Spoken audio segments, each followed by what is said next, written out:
"Your breath stinks," I whispered to her while we just stared at each other for several long, silent minutes.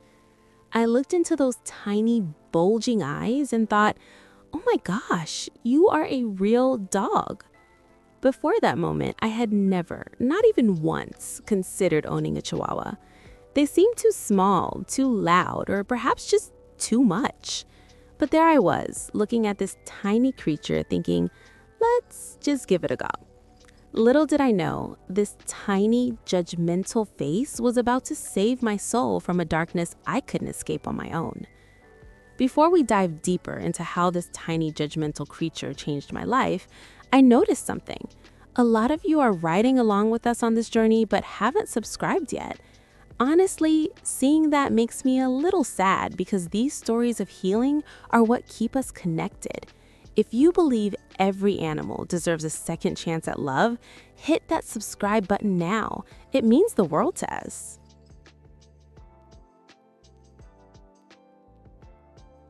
I think if Tina and I could both have our way, we would just spend every waking minute of the day together. It sounds obsessive, I know, but there is a frequency between us that I can't explain. She is just so happy all the time. I can be gone for literally 30 seconds just to grab the mail or a glass of water, and when I come back, she's flying all over the room. She's a blur of tan fur and excitement, acting as if I've been gone for a decade. Tina isn't like other dogs. She's not big on playing with toys. You won't find her fetching a ball or chewing on a rubber bone. For her, life is about the zoomies and the chase. It's about the raw, kinetic energy of being alive and being together. But our beginning wasn't all zoomies and joy. It started in the middle of a very dark valley.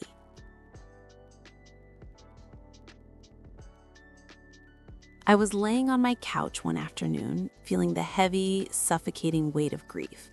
I had just lost my dog, BB. Anyone who has lost a soul dog knows that the house doesn't just feel quiet, it feels empty, like the oxygen has been sucked out of the rooms. Then I got a text from my friend Beth. She told me about some friends of hers who had just lost their mother, Carol. Carol had a tiny Chihuahua named Lil Bit. "I know you just lost your dog," Beth wrote. "Would you be willing to take her in?" My first instinct was guilt. Pure, sharp guilt. It had only been a couple of weeks since BB passed.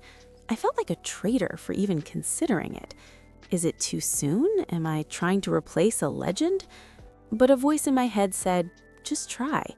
I told Beth I'd give it a try, but I was worried. How would this tiny thing get along with my German Shepherd in my lab? It seemed like an impossible match.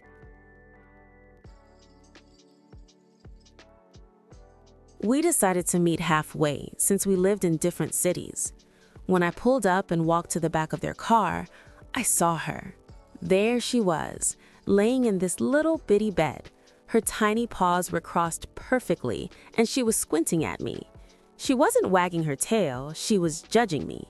She judged me harder in that one look than anyone has ever judged me in my entire life. I was blown away. Her head was probably the size of a kiwi, maybe even smaller. I remember thinking, this is the smallest creature I have ever seen.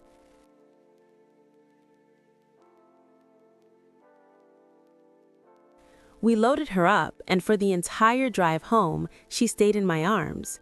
She didn't struggle, she didn't bark, she just watched. That was the day Lil Bit became Tina.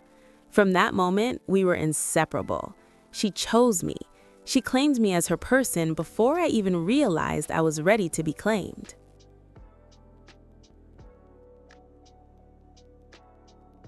But the grief for BB was still there, lurking. I had read somewhere that the best way to move past the guilt of a new dog is to involve them in the memory of the old one. So I kept a picture of BB on my dashboard. We would get in the Jeep, Tina in her little car seat, and we would just drive. I told her everything. I told her about the way BB used to bark at the mailman, how she loved the lake, and how much I missed her. It was the most therapeutic thing I have ever done.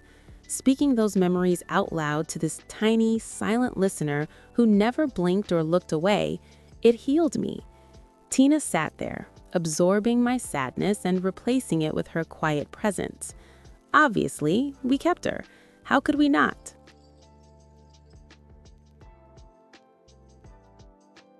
It's been over 3 years now. Tina is my shadow.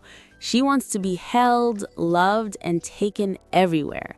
Whether I'm going to the grocery store or a music gig, she's there.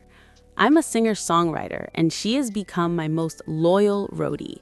She'll lay on my lap while I sing and play the guitar.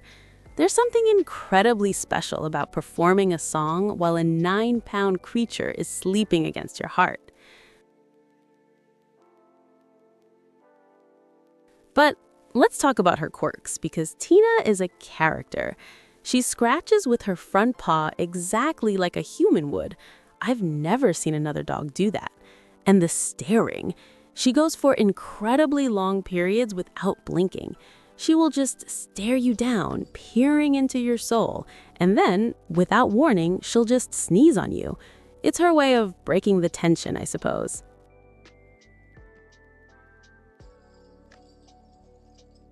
I love my wife dearly and bless her for being married to me and tolerating this bond. Sometimes she'll ask, "Hey, can we go somewhere just the two of us?"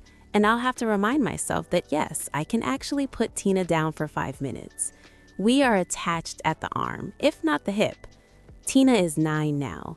When I look at her, I feel a rush of gratitude, but also a pang of sadness. I wish time would slow down. I wish I could guarantee another 20 years with her. We met at a time when we both had experienced a huge loss. She lost her Carol, and I lost my BB. We were two broken puzzles that somehow fit together to make a new picture. She trusted me almost instantly, and I will never be able to thank her enough for that trust.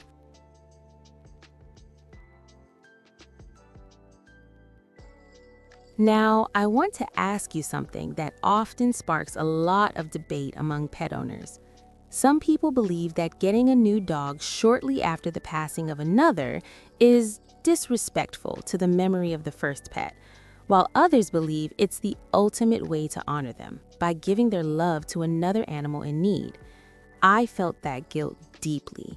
But looking at Tina, I wonder, do you think there is a right time to wait? Or does the heart just know when it's time to heal? Let me know your thoughts in the comments. I read every single one of them. She's my judgmental little angel, and I wouldn't change a single sneeze or stare for the world. Thanks for listening to our story. See you in the next one.